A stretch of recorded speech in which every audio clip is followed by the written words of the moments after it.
El olor a tierra húmeda todavía estaba en mis manos cuando sentí que el mundo se movía. Estaba podando los rosales del jardín central, esos que yo misma planté hace 15 años, cuando esta urbanización era apenas un proyecto en papel, cuando el dolor me atravesó el pecho como un cuchillo. El rastrillo se me cayó. Después mis rodillas se dieron sobre la hierba y el cielo azul de marzo empezó a oscurecerse. El sabor metálico en la boca, el sudor frío, el ladrido del perro de los vecinos del bloque C. Y entonces, como si el destino quisiera que escuchara cada palabra antes de perder el conocimiento, llegó la voz de mi hija. Alejandro, por favor, llévate a esa mujer de ahí antes de que lleguen los invitados. No quiero este espectáculo en la entrada. Ella estaba a 10 metros.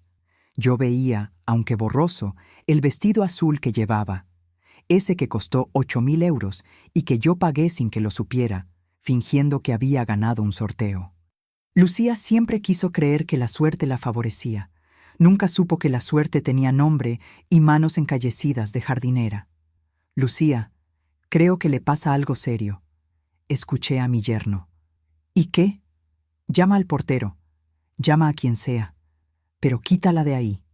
Fernanda Alcántara llega en 20 minutos y no voy a recibir a la esposa del mayor inversor del país con una jardinera desmayada en la puerta. Una jardinera. No mi madre. No Carmen. Una jardinera. Señora Carmen. Doña Carmen. Era Jorge, el portero. Sentí sus manos girándome, aflojando mi camisa. Tranquila, que ya viene la ambulancia. Quería decirle que estaba bien, que había pasado cosas peores, que sobrevivir 50 años de matrimonio, criar una hija sola después de que Manuel se fuera, construir un imperio desde cero y después elegir vivir en las sombras para conocer el corazón de quienes amaba. Eso sí requería fuerza. Un infarto era poca cosa comparado con escuchar a tu propia hija llamarte basura. Pero no pude hablar. Solo cerré los ojos, llevándome la última imagen. Lucía dándose la vuelta, arreglándose el pelo en el cristal de la portería, sin darse cuenta de que la mujer que quería esconder era la que había construido cada centímetro de esa vida de lujo. ¿Has sentido alguna vez que eres invisible para quien más amas? ¿Has mirado a los ojos de alguien que criaste y viste solo desprecio? Te voy a contar mi historia. Y cuando termine, entenderás que existen dos tipos de muerte. La del cuerpo, que es rápida, y la del alma, que ocurre cada vez que alguien que amas te trata como si no existieras. Pero también entenderás que existe una tercera opción, el despertar. Ese momento en que decides que la persona buena y silenciosa que eras, murió. Y quien se levanta es alguien que el mundo nunca vio antes. La jardinera murió en ese cantero de rosas. Quien despertó en el hospital fue la dueña de todo. Para entender cómo llegué a ese cantero de rosas, tienes que venir conmigo a 1989. España acababa de entrar en Europa. La peseta todavía existía. Y yo, Carmen Soledad Navarro, era una joven arquitecta con más sueños que dinero y un marido que trabajaba en obras. Manuel. Mi Manuel. Tenía 25 años cuando nos casamos, los ojos más nobles que he visto y una fe en mí que yo no merecía. Yo trabajaba de delineante de día y estudiaba arquitectura de noche. Él cargaba ladrillos y nunca se quejó de llegar a casa con las manos destrozadas. Carmen, me decía, acariciándome la cara, un día vas a construir edificios tan altos que van a tocar las nubes. Y yo voy a estar ahí arriba, en el último piso, mirando hacia abajo y diciendo, esa mujer de ahí, la del casco amarillo, es mi esposa. Ella construyó todo esto. Yo me reía. Pensaba que era solo cosa de hombre enamorado. Pero Manuel tenía razón. Siempre la tenía. En 1992, 3 años después de acabar la carrera, pedí un préstamo y compré un terreno en las afueras de Madrid. Todo el mundo decía que estaba loca. Eso es campo, Carmen. No va a valer nada. Pero yo veía lo que ellos no. El metro que llegaría años después, la avenida que se ampliaría. Veía el futuro. Construí mi primer edificio con mis propias manos. De día era la arquitecta. De noche ayudaba a Manuel con la obra. Él me traía bocadillos, con la pequeña Lucía en brazos, y se sentaba en un cubo viendo trabajar hasta que salían las estrellas. Ese edificio, 4 plantas, sencillo, sin ascensor, se vendió en 3 meses. Pagué el préstamo, sobró dinero y compré 2 terrenos más. En 1998 tenía una empresa con 15 empleados. En 2003, 200. En 2010, Navarro Construcciones era una de las 10 mayores de Madrid. Pero aquí la historia toma un rumbo que pocos entenderían. En 2012, Manuel enfermó. Cáncer de páncreas, de esos que no perdonan. En 4 meses pasó de bailar sevillanas en la cocina a ser una sombra demasiado frágil para apretar mi mano. La última semana me llamó. Carmen, susurró con voz que venía de lejos. Necesito pedirte algo. Lo que sea, amor mío. Prométeme que vas a cuidar de Lucía, pero no como siempre, dándole todo sin esfuerzo. Necesita aprender el valor de las cosas. Necesita saber que el amor no se compra. Lo prometí. Sostuve su mano hasta el final. Cuando Manuel cerró los ojos, una parte de mí se fue con él. Pero la promesa quedó. En los meses después del entierro, observé a Lucía. Lo que vi me asustó. 28 años, un título que nunca usó, un novio rico sin carácter y una incapacidad total de ver más allá de sí misma. En el velatorio de su padre se quejó de que las flores no combinaban. Al 7º día preguntó cuándo le tocaría la herencia. Al mes me presentó a Alejandro, heredero de una familia que perdió todo menos el apellido, y me preguntó si podía ayudarles con un piso. Ayudar significaba comprar. Un ático de 1,5 millones en Salamanca. Ahí fue cuando la promesa a Manuel tomó forma. Podría haberle dicho que no. Podría haberla confrontado. Pero conocía a mi hija. Iba a fingir que entendía, darme un abrazo falso, y a la primera oportunidad manipularme otra vez. Así que decidí algo diferente. Decidí desaparecer. No físicamente, sino del radar. Decidí volverme invisible para ver quién era realmente cuando ya no tuviera una madre rica de la que presumir. Llamé a mi abogado, el viejo Rivera, y montamos algo que tardarían años en descifrar. Transferí Navarro Construcciones a varias empresas que al final seguían siendo mías, pero nadie podía demostrarlo. Oficialmente, vendí la empresa a inversores extranjeros. Para Lucía y el mundo, yo era ahora una arquitecta jubilada, viuda, viviendo de la pensión y de ahorros que se agotaban cada año. Le compré el piso, sí, pero le dije que era lo último que podía hacer, que había gastado casi todo, que de ahora en adelante tendría que arreglárselas sola. La máscara de hija cariñosa duró 3 meses. Cuando vio que ya no era fuente de dinero fácil, Lucía empezó a alejarme. Primero excusas. Mamá, no puedo este domingo, tenemos planes. Después frialdad. Llamadas sin devolver. Cumpleaños olvidados. Finalmente, vergüenza. Mamá, no hace falta que vengas a la boda de los Fernández. Va a caber mucha gente importante. No te sentirías cómoda. Traducción. No quiero que mis amigos ricos vean a mi madre pobre. Entonces llegó la urbanización Jardines del Valle. En 2015, mi empresa, ahora bajo otro nombre, compró un terreno enorme para construir la urbanización más lujosa de la ciudad. 12 torres, 1,000 apartamentos, zonas de lujo que parecían resorts. Lucía y Alejandro compraron un ático en la torre principal. Financiado, claro. No tenían ni para la entrada, pero el banco aprobó porque había una garantía anónima. Yo financié el ático de mi hija sin que lo supiera, y entonces tomé la decisión más rara de mi vida. Me presenté para el puesto de jardinera. El administrador me miró de arriba a abajo. ¿Tiene experiencia? Tengo, respondí. Era verdad. Había plantado cada árbol del jardín de casa donde criamos a Lucía. ¿Sabe el sueldo? Sé. 1,200 euros al mes, para la mujer que tenía cientos de millones repartidos por el mundo. Pero no era por dinero. Nunca lo fue. Era por la promesa a Manuel. Por ver quién era realmente mi hija. Por saber si sin dinero, Lucía todavía me querría. Empecé a trabajar en Jardines del Valle en marzo de 2016. Lucía me vio el primer día. Salía del ascensor con tacones y bolso de marca cuando se cruzó conmigo. Por un segundo vi algo en sus ojos, un destello de reconocimiento, de hija, pero duró menos que un parpadeo. «Buenos días», dijo sin mirarme bien, ya tecleando en el móvil. «Buenos días, hija». Se paró, se giró. Me miró como si fuera un bicho en su bolso. «¿Mamá? ¿Qué haces aquí vestida así?» «Trabajo aquí. Soy la jardinera». El silencio fue eterno. Vi procesar la información. Vi la vergüenza subir por su cuello. Vi su mirada buscar si alguien había escuchado. «Te has vuelto loca. Mamá, no me puedes hacer esto». ¿Hacer qué? ¿Trabajar? Trabajar aquí, en mi edificio. ¿Sabes lo que va a pensar la gente? Van a pensar que tienes una madre que trabaja honradamente. Van a pensar que vengo de la nada, mamá.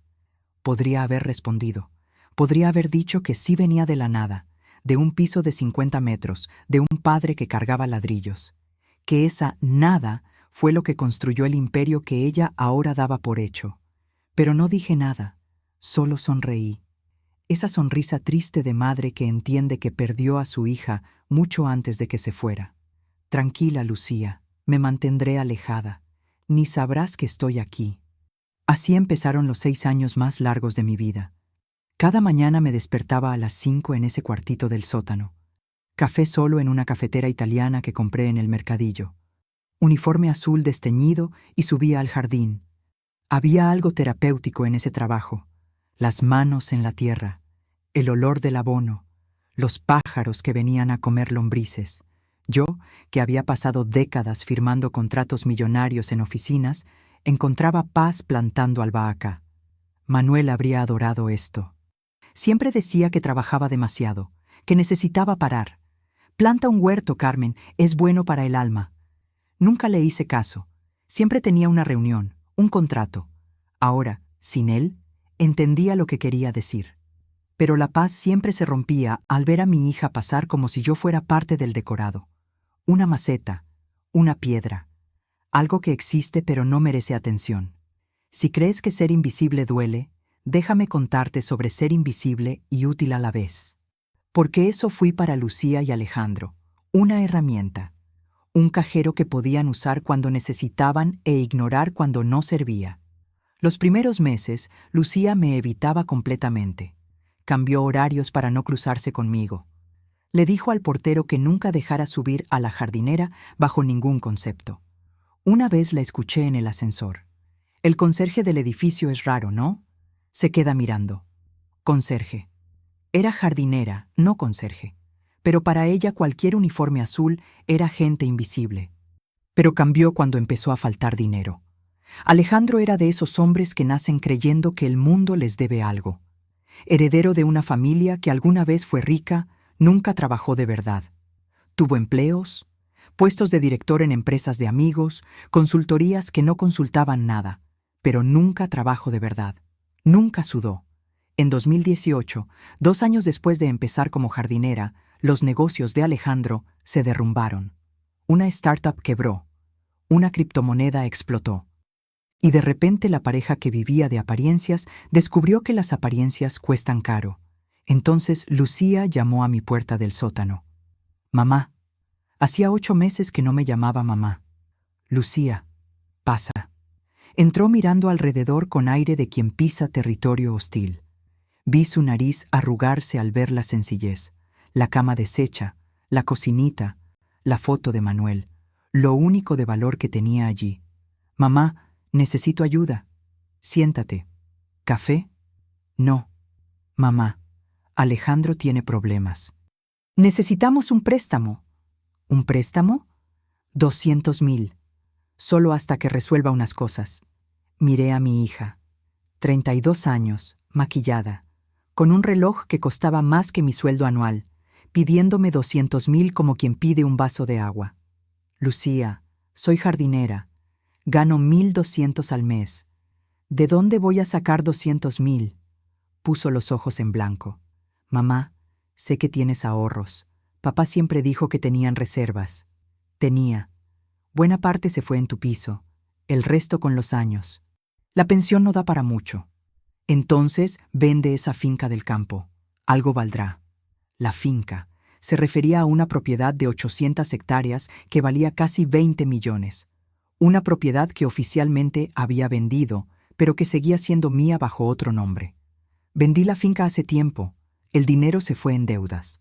Bufó. Ese bufido de niña mimada que no acepta un no. Entonces no vas a ayudar. ¿Tu propio yerno tiene problemas y no haces nada? Alejandro es tu marido, no mío. Sus problemas son suyos. ¡Mamá! Se levantó indignada. Has cambiado. Antes hacías cualquier cosa por mí. Antes me tratabas como madre, ahora como jardinera. El silencio fue pesado. Vi algo cruzar su cara. No arrepentimiento, sino cálculo, recalculando el ataque. Vale, mamá. Perdona. Tienes razón. Te he estado evitando. Es que es difícil verte así. Me duele. Mentira. Lo vi en sus ojos, pero dejé pasar. Si quieres, ven a comer el domingo. Te presento bien a Alejandro. Hablamos como familia. ¿Y los 200,000? Dudó. Ya veremos. Quizás puedas ayudar de otra forma. Quizás conozcas a alguien. Conocía. Era yo. Pero nunca lo sabría. Vale, hija. El domingo apareceré. La comida del domingo fue la primera de muchas, y cada una me mostró otra capa de la persona en que se había convertido mi hija. El primer domingo me recibió por la puerta de servicio. Es más cómodo, mamá, no esperas ascensor. El tercero me pidió que no dijera a los vecinos que era su madre. No necesitan saberlo, es incómodo. El sexto, cuando llegué, había una fiesta. Gente bien vestida, camareros, música. Lucía me llevó a la cocina. Mamá, olvidé avisarte de que cancelé. Surgió este evento. Pero ya que estás, la cocinera tuvo una emergencia. ¿Podrías ayudar? Solo servir unos canapés. Mi hija me pidió servir a sus invitados. Como camarera. Podría haber dicho no. Podría haberme ido. Pero la promesa a Manuel seguía resonando. Cuida de ella, Carmen, pero haz que aprenda. Lucía solo aprendería si la dejaba llegar al fondo. Me puse un delantal. Cogí la bandeja. Serví canapés a los amigos ricos de mi hija mientras ella reía en el centro de la sala, sin mirarme ni una vez. Esa noche, en mi cuarto, miré la foto de Manuel. Amor mío, tenías razón. Nuestra hija no me quiere. Quiere lo que yo podía darle. Ahora que cree que no tengo nada, solo soy mano de obra. Pero los pedidos de dinero no pararon. Mamá, ¿no conoces a alguien que preste 50,000? Es para la reforma de la oficina. Mamá, ha salido una oportunidad increíble. 100,000 y en 6 meses se triplica. Mamá, Pablo necesita colegio privado. 30,000 al año. ¿No puedes ayudar con la matrícula de tu nieto? Pablo, mi nieto. El niño que vi nacer, que sostuve antes que Alejandro, que amaba más que nada. El mismo al que Lucía prohibía llamarme abuela. Pablo, saluda a doña Carmen. Doña Carmen, no abuela. Inventaba historias. Decía que había conseguido un préstamo, que un amigo me había ayudado, que vendía algo en el rastro, y transfería el dinero, de mi bolsillo, a través de cuentas que mi abogado creaba para esto. En 4 años transferí a Lucía y Alejandro casi 800,000 euros. 800,000 dados a quienes me trataban como sirvienta. Colegio de Pablo, 120,000. Coche nuevo, 90,000. Préstamos para Alejandro, 350,000. Reforma del piso, 110,000. Viaje a Dubái, 80,000. Varias emergencias. Resto, ¿y qué recibí a cambio? Puerta de servicio, delantal de camarera, un nieto que no podía llamarme abuela, y la frase que escucharía años después: quita a esa vieja de ahí. En 2021, 5 años después de ser jardinera, descubrí algo que lo cambió todo. Estaba en el despacho de Rivera revisando documentos cuando me mostró algo raro. Doña Carmen, ha habido algo extraño. Alguien ha intentado acceder a los registros de propiedad de Jardines del Valle. 2 veces este mes. ¿Quién? La solicitud vino de Gutiérrez Añ Asociados, el despacho que usaba Alejandro. El mismo que yo sabía estaba lleno de deudas. ¿Puedes averiguar qué buscaban? Rivera tardó 2 semanas. Cuando me llamó, lo que me reveló me dejó sin suelo. Alejandro lo había descubierto. No todo, pero suficiente. A través de investigaciones, usando dinero que yo misma le había dado, mi yerno había rastreado parte de la propiedad de Jardines del Valle. No sabía que yo era la dueña final, pero había descubierto que los terrenos pertenecían a una empresa llamada CS Holdings, y había descubierto algo más. Las iniciales coincidían con Carmen Soledad. No estaba seguro, pero sospechaba, y lo que planeaba con esa sospecha me heló la sangre. Rivera, cuéntame todo. El viejo abogado respiró hondo. Me conocía desde hacía 40 años. Había estado en el funeral de Manuel. Era más que abogado, era amigo. Doña Carmen, están planeando declararla incapacitada. ¿Cómo? Incapacitación judicial. Están reuniendo documentos para demostrar que está mentalmente incapacitada. Quieren nombrar a Lucía tutora. Si lo consiguen, ella tendría acceso a todo. Mi propia hija quería declararme loca para robar mi fortuna. Mis rodillas cedieron. 72 años de vida, y nada, ni la muerte de Manuel, ni las humillaciones, había dolido tanto. ¿Tienen base? Ninguna. Está lúcida, sana, sin historial.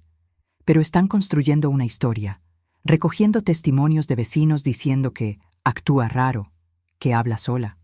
Todo mentira. Pero con un juez comprensivo pueden conseguir una evaluación, y entonces lo descubren todo. Exacto. Volví a mi cuarto con el corazón roto, pero la mente clara. Durante 6 años me había humillado. Había servido canapés. Me habían llamado Doña Carmen en vez de abuela. Había dado casi 1 millón a una hija que me trataba como basura. Y ahora descubría que no solo no me quería, estaba conspirando para destruirme. La promesa a Manuel resonaba. Haz que aprenda, Carmen. Lucía iba a aprender, de la peor forma, pero necesitaba más. Necesitaba estar segura. En las semanas siguientes, Rivera infiltró un investigador en el despacho de Alejandro. Lo que descubrimos fue peor. Primero, Alejandro tenía una amante, una secretaria de 28 años a la que regalaba joyas, pagadas con dinero que yo suministraba. Segundo, Lucía lo sabía. No solo lo sabía, lo toleraba. Su matrimonio era una sociedad, no amor. Tercero, lo que más dolió, había un grupo de WhatsApp. Lucía, Alejandro, la hermana de Lucía, 2 primos. Se llamaba Operación Jardinera. El investigador había conseguido capturas. Leí cada una. Lucía: chicos, no os lo vais a creer. Mi madre tiene dinero escondido. Mucho dinero. Alejandro: te lo dije. Nadie se hace jardinera por gusto. Nos está probando. Prima: ¿y cómo lo conseguís? Lucía: incapacitación. Alejandro conoce a un juez. Demostramos que está senil y nos hacemos con todo. Hermana: ¿y si no está senil?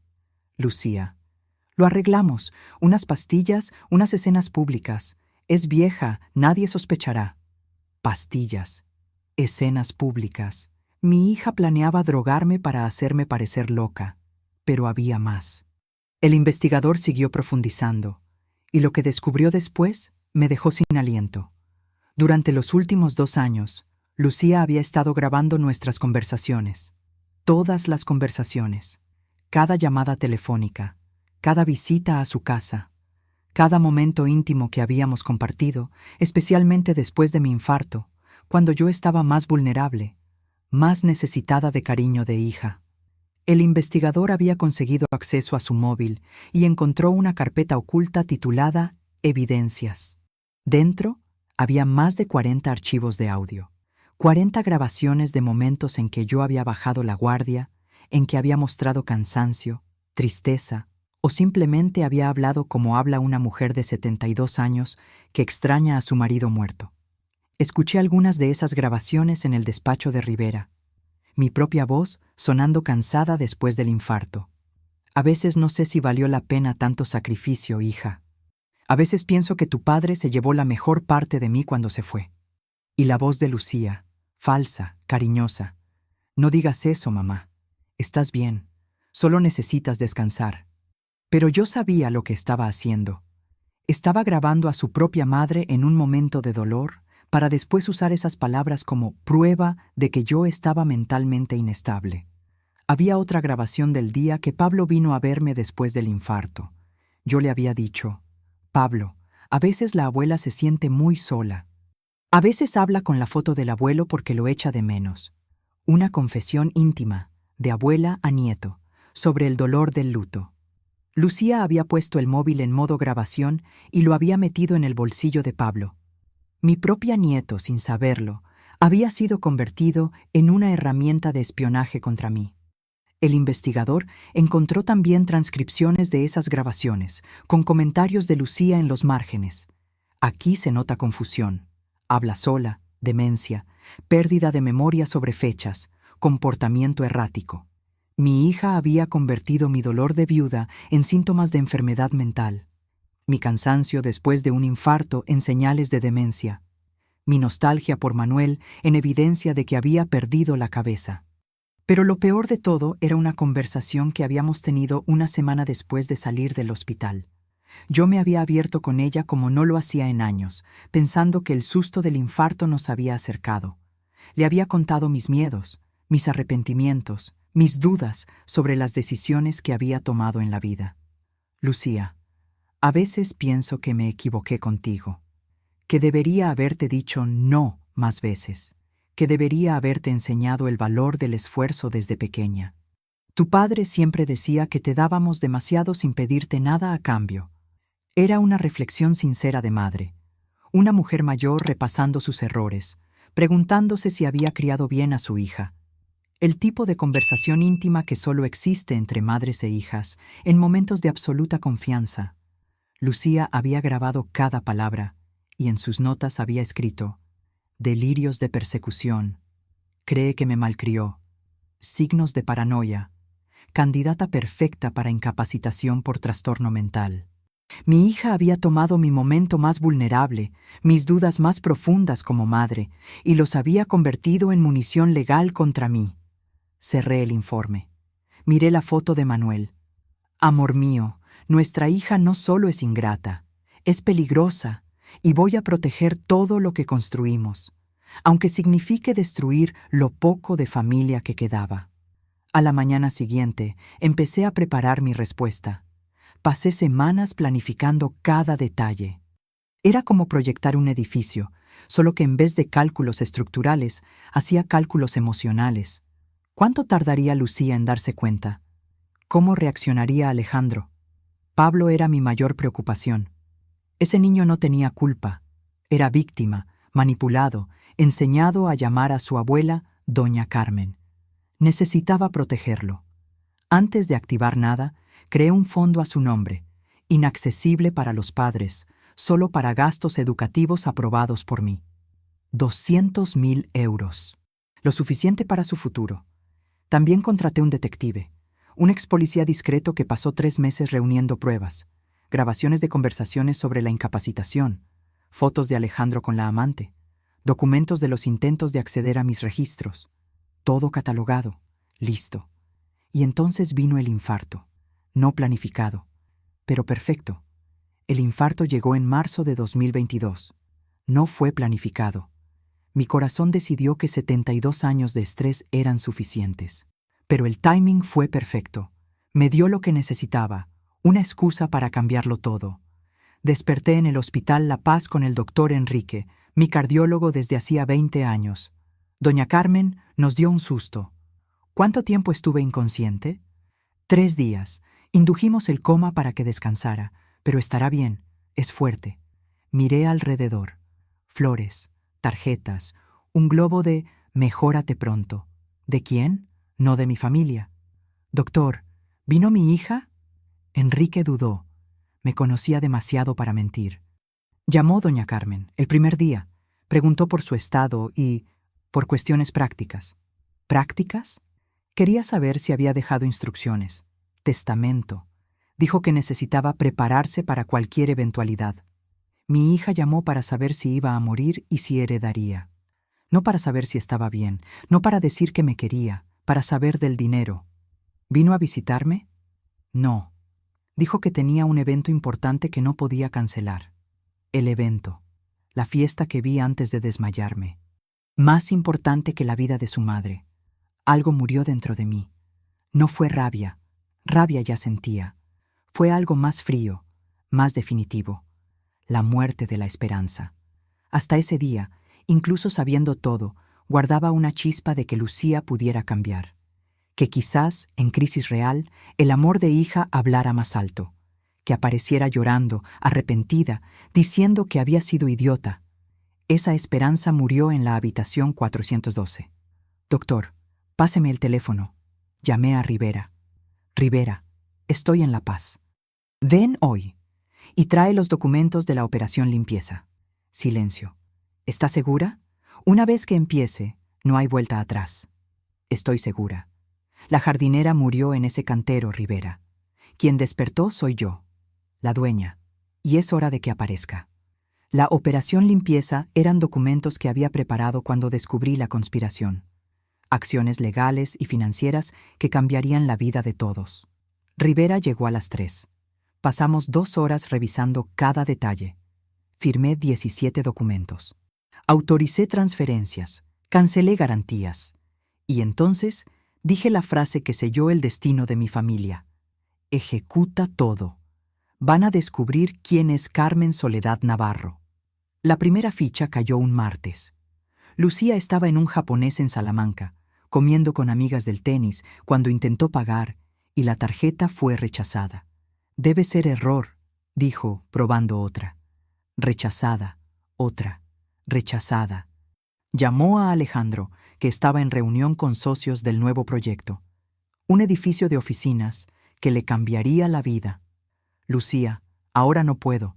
Estoy en medio de... Alejandro, todas nuestras tarjetas están bloqueadas. ¿Qué? Bloqueadas, canceladas. Ninguna funciona. Alejandro pidió disculpas y salió a llamar al banco. Descubrió que no eran solo las tarjetas.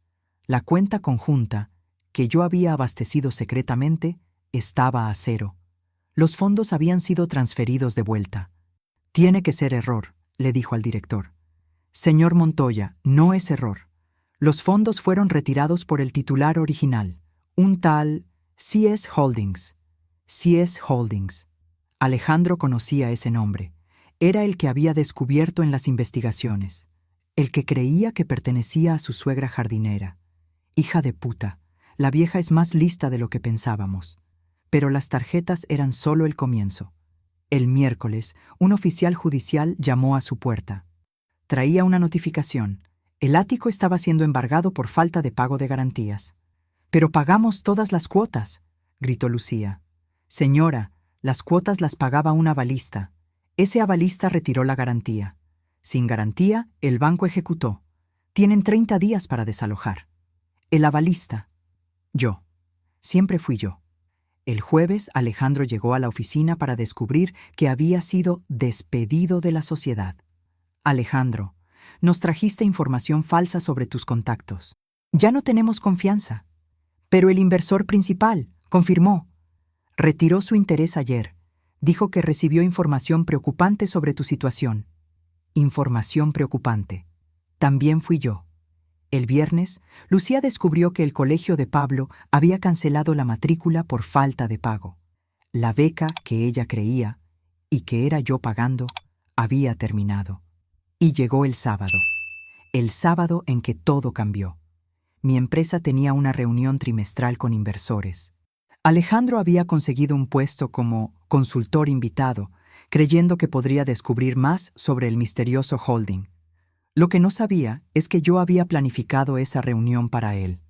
Llegué a la oficina a las 9. No con uniforme de jardinera, con traje. Un traje italiano que no usaba desde hacía 6 años. Pelo cortado, maquillada. La recepcionista me miró sin reconocerme. «Buenos días. ¿Puedo ayudarla?» «Buenos días. Soy Carmen Soledad Navarro, la fundadora». Sus ojos se abrieron. Conocía el nombre. Todo el mundo en el edificio lo conocía. La legendaria fundadora que había vendido y desaparecido. «Doña Carmen, es un honor. Nadie sabía que venía». «Sorpresa. Llévame a la sala de reuniones». La sala estaba llena.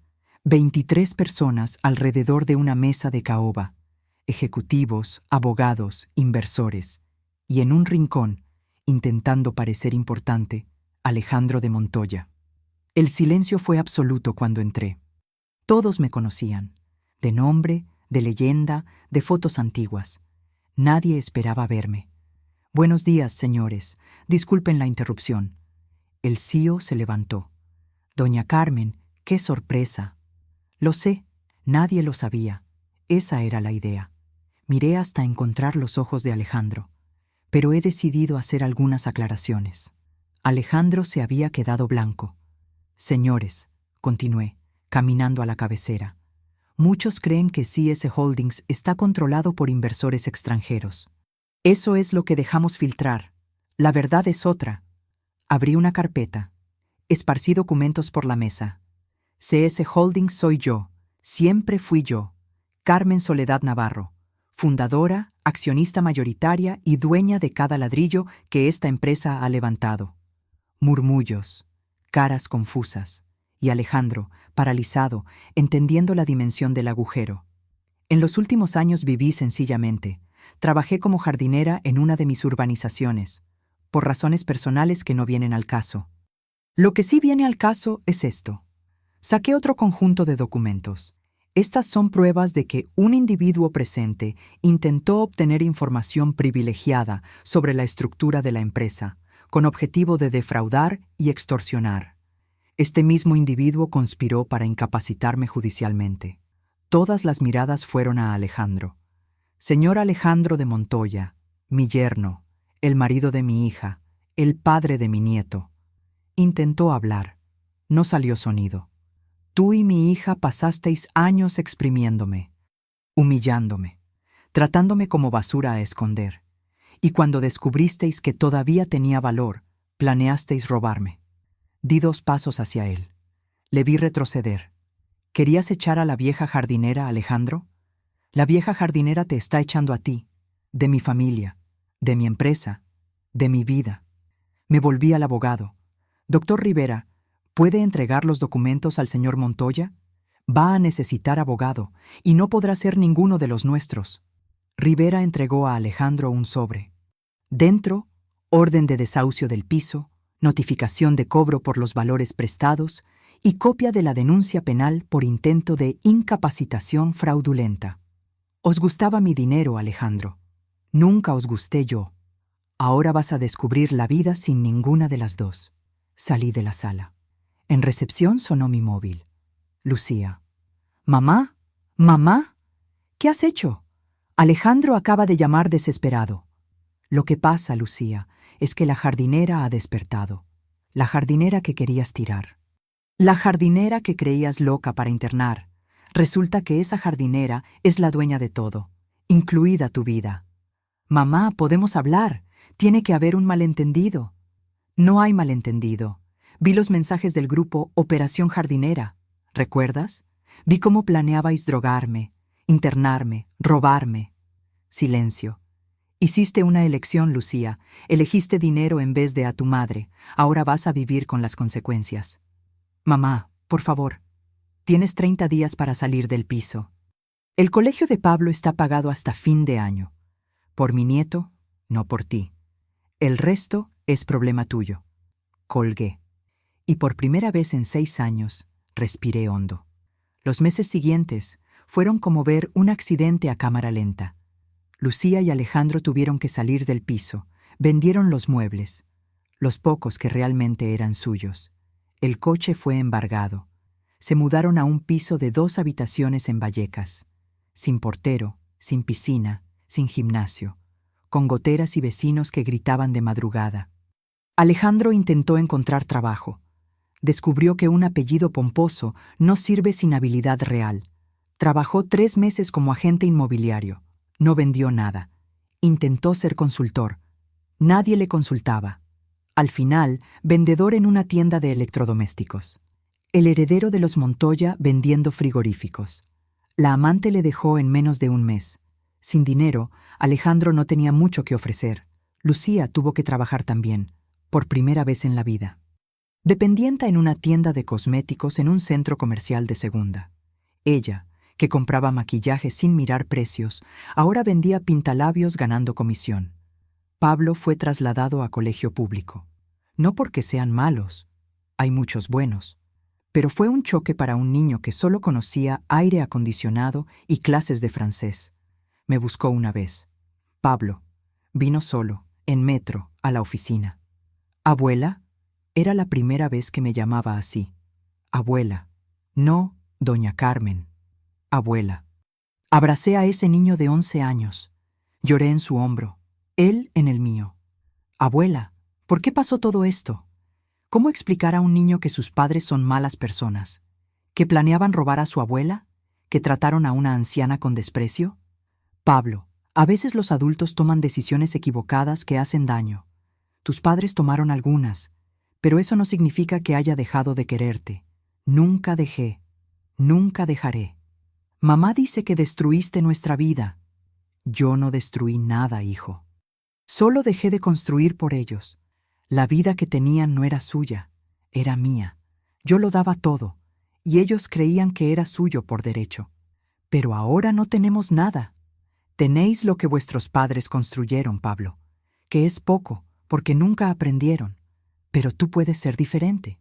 Tú puedes aprender. Abrí una cuenta a su nombre.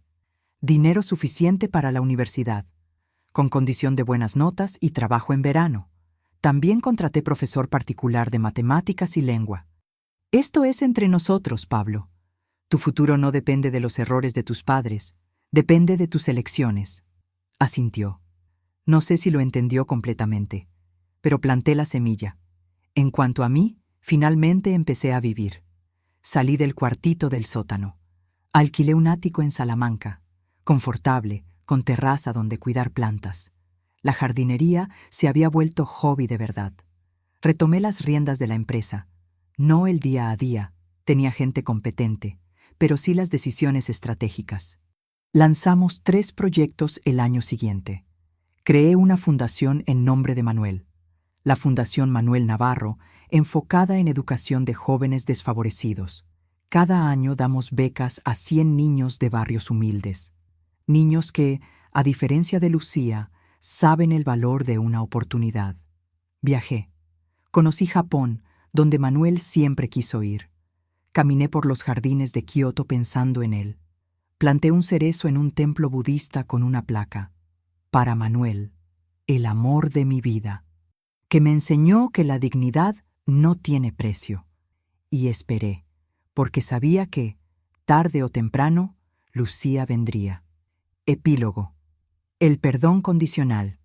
2 años después, apareció un domingo por la mañana. Estaba en la terraza regando mis orquídeas, había desarrollado obsesión por ellas, cuando el portero llamó. Doña Carmen, hay una señora, dice que es su hija. Dudé. Podría decir que no estaba, mandarla a paseo, pero había esperado 2 años por ese momento. Necesitaba ver. Deja que suba.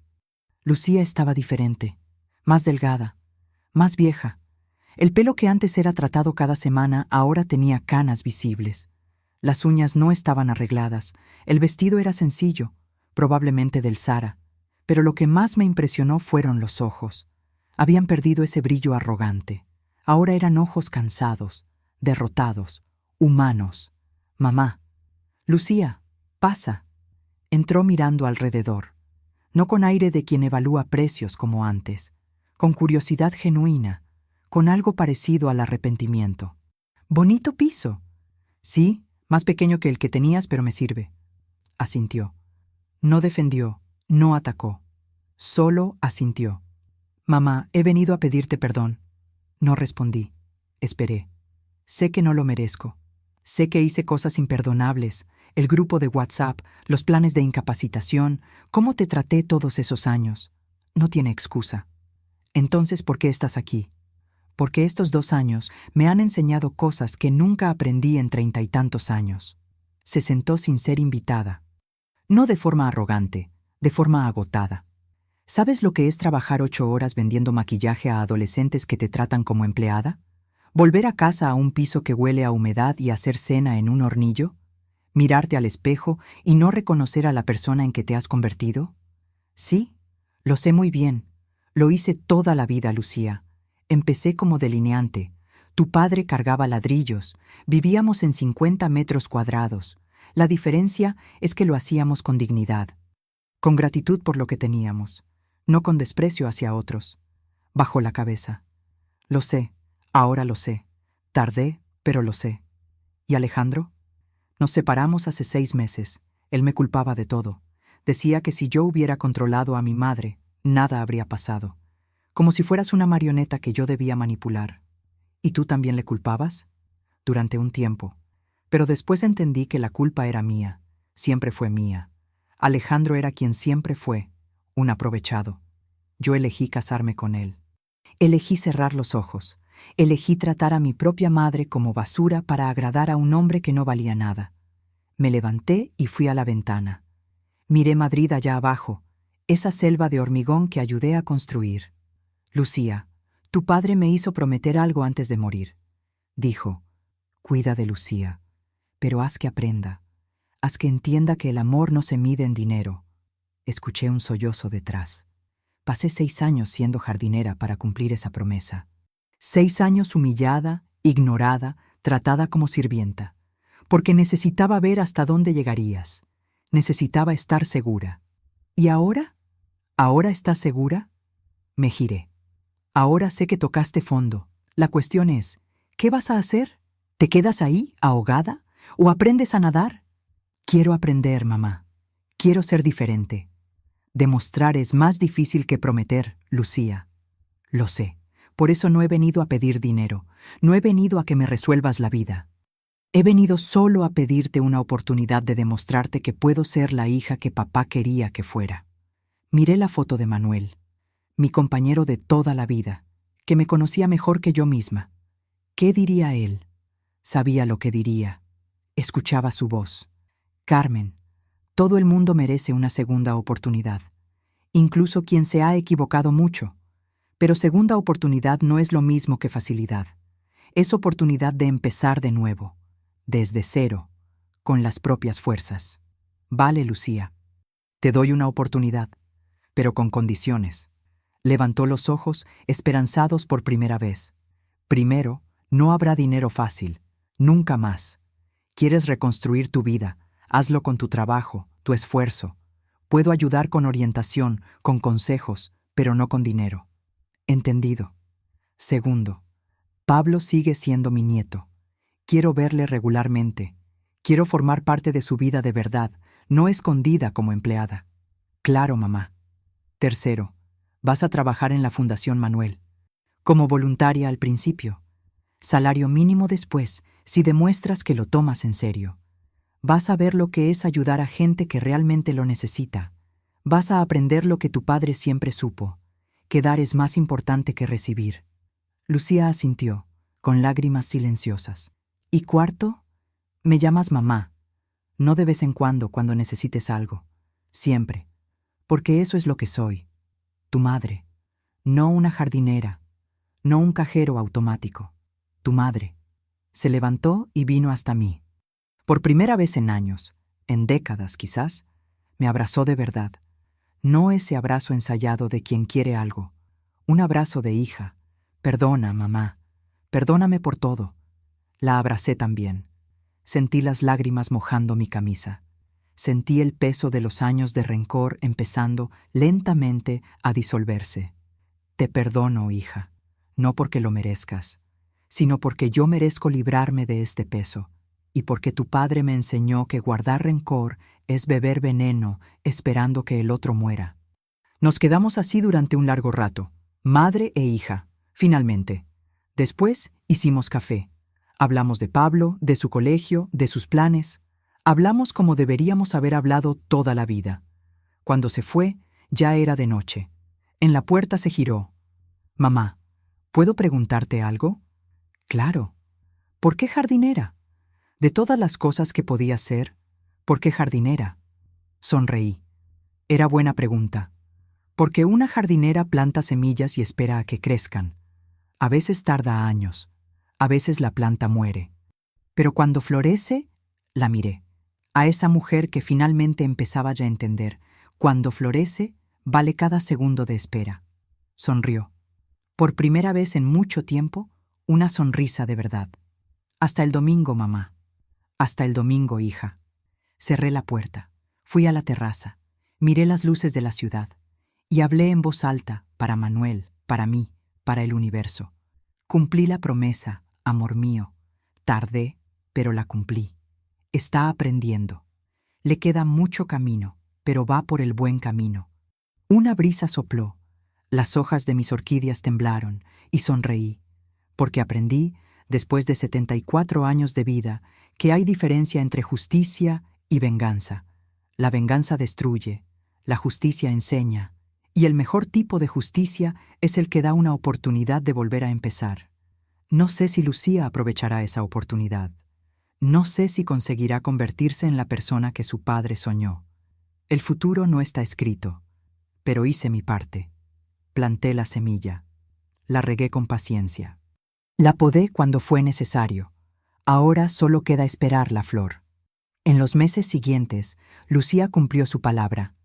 Empezó en la Fundación Manuel como voluntaria, 3 veces por semana.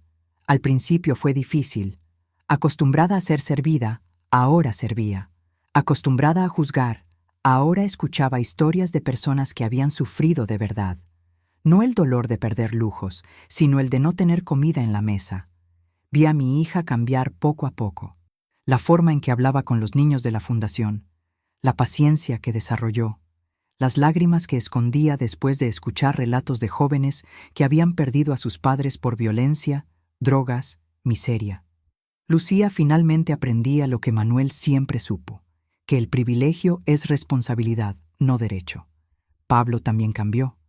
En el colegio público, sin los amigos ricos que le trataban como inferior por ser nieto de jardinera, floreció. Hizo amistades reales.